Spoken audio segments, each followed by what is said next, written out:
Barcelona dulu memang sering terlihat dominan, kayak mobil sport yang di atas kertas kencang, tapi di jalan suka batuk-batuk. Ada momen mereka bisa menekan lawan habis-habisan, tapi habis itu ritmenya turun. Tenaganya seperti habis dan permainannya jadi tidak stabil. Nah, begitu Hansi Flick datang, perubahan itu langsung terasa. Bukan sekedar Barcelona lebih sering menang, tapi cara mereka menang berubah. Barca jadi tim yang bikin lawan kelelahan.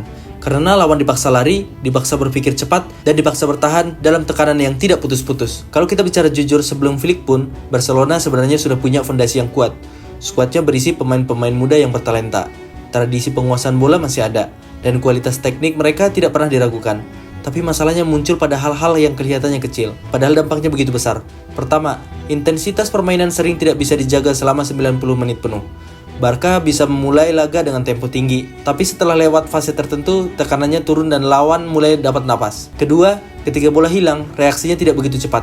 Kadang hanya terlambat sepersekian detik, tapi itu sudah cukup membuat lawan lolos dari tekanan dan masuk ruang yang berbahaya. Ketiga, serangan Barcelona sering sudah rapi sampai sepertiga akhir.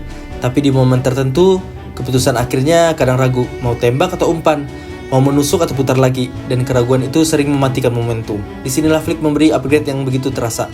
Dulu Barcelona bisa menguasai bola, tapi penguasaan itu kadang terasa datar, seperti mengontrol tanpa benar-benar mengancam. Flick mengubah penguasaan bola menjadi sesuatu punya misi besar. Bukan sekadar memegang bola, tapi memegang kendali pertandingan.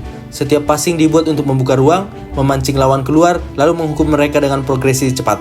Bola tidak lagi berputar-putar hanya untuk rapi, tapi untuk maju. Begitu celah terbuka, tempo langsung dipercepat. 1-2 sentuhan, tusuk ke area berbahaya, dan paksa lawan mengambil keputusan di bawah tekanan. Perubahan kedua yang paling kelihatan adalah highlight dan jebakan offside yang kejam. Banyak yang bilang, jangan selebrasi dulu sebelum cek VAR lawan Barca. La Liga sendiri pernah membahas bagaimana lawan Barca Flick sering harus nunggu VAR dulu sebelum selebrasi, karena posisi offside dan jebakan yang terus dipasang. Dan simbol paling ikonik adalah El Clasico de Bernabeu, Oktober 2024. Barca menang 4-0.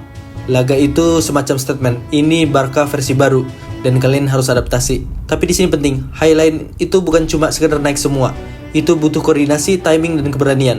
Kalau telat setengah langkah saja, bisa kebobolan. Flick ambil resiko itu, tapi dia juga melatih detailnya habis-habisan. Terakhir, ini poin penting. Banyak pelatih berani debutkan pemain muda, tapi cuma sekali tampil, lalu hilang. Flick beda. Dia menjadikan debut sebagai awal, bukan hadiah. Lihat saja berapa banyak pemain La Masia di tim utama sekarang. Lamine Yamal, Fermin Lopez, Kubarsi, dan banyak pemain lainnya. Pertanyaan besarnya, kenapa pemain akademi bisa nyambung ke sistem Flick? Karena Flick memberi hal yang dibutuhkan pemain muda, aturan yang jelas. Fermin Lopez pernah cerita apa yang Flick minta. Intensitas, pressing, main vertikal, kontrol bola, tenang, berani masuk kotak, berani tembak. Itu bukan motivasi atau omongan belaka. Itu checklist kerja atau SOP-nya. Jadi bagaimana Flick mengubah Barcelona? Dia tidak membuang identitas. Dia menambahkan mesin modern. Intensitas, pressing yang cerdas, serangan yang lebih vertikal, dan struktur yang rapi dan transisi. Barcelona jadi tim yang bukan cuma enak ditonton, tapi juga bikin lawan tersiksa. Dan kalau Barca sudah punya ini, itu adalah sinyal bahaya untuk tim manapun.